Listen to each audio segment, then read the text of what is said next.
much fun. Yep. Earth integrated greenhouse. Try to stabilize the temperatures so you can grow stuff in the middle of western Wyoming.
This is Tom with the Tractor Rescue Ranch. This is a project that we've got started here on the homestead. This is going to be a Walapini, is what they call them. It's an in-ground greenhouse, utilizing the heat from the earth to help heat it, keep it warmer in the winter. I've intercepted an old pipe that come from the house, used to feed a watering trough out towards the pasture, but it's not used anymore. So I've intercepted that, dug a trench so that I can put a frost-free tap out there at the chicken coop, and then I'll also have a pipe coming in and have water here in the greenhouse. The main growing beds will be below level below ground level, and then it'll have a big trench that the air will exchange. The cold air in the winter will sink into the bottom of that trench and force warm air out. We're also going to have some pipes and circulate some warm air into that and try to warm up the mass during the summer so that it has more heat in the winter. This is based on some of the work of Paul Wheaton up there in Montana. If you enjoy this sort of thing. He's a really great asset to the homesteading community. It's permies.com.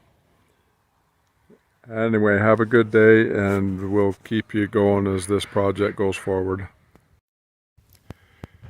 Hello, this is Tom with the Tractor Rescue Ranch. I just wanted to do an update video on the progress of my Walapini, kind of a hybrid Walapini.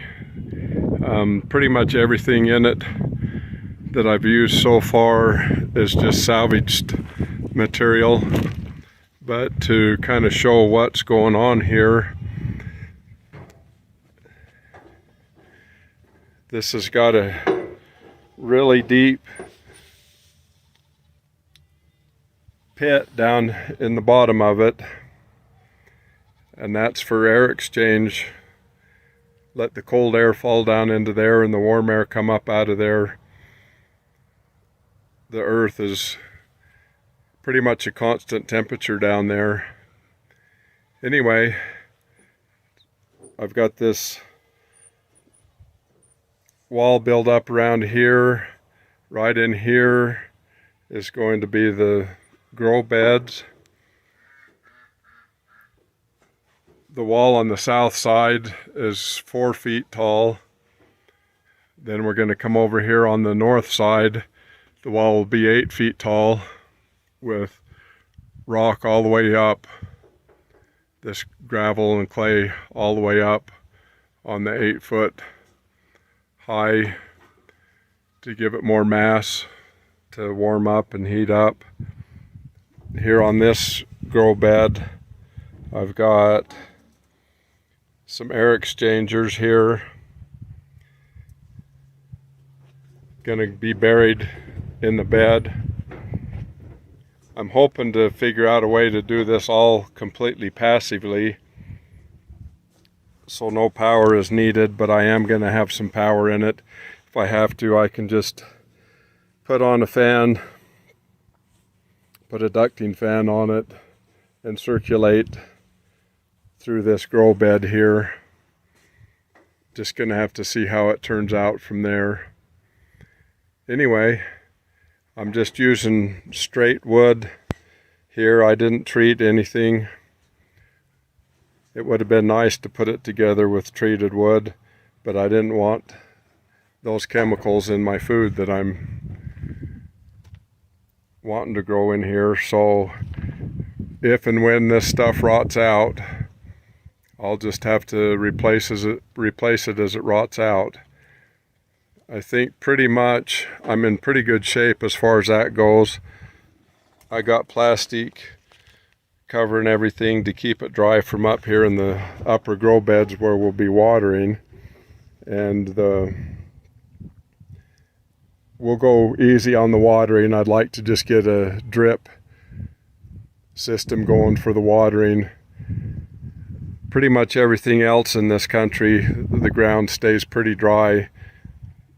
I've pulled posts out of this ground that's got to have been here 30 or 40 years that weren't treated, and they weren't completely rotten. So I think this is going to pretty much last for quite a few years the way I'm making it here. Anyway, this is going to be the entrance to it, a step up, and then from here up to ground level just be a ramp type thing.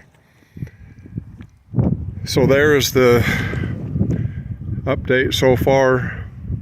I'll do another one as I get more done on it.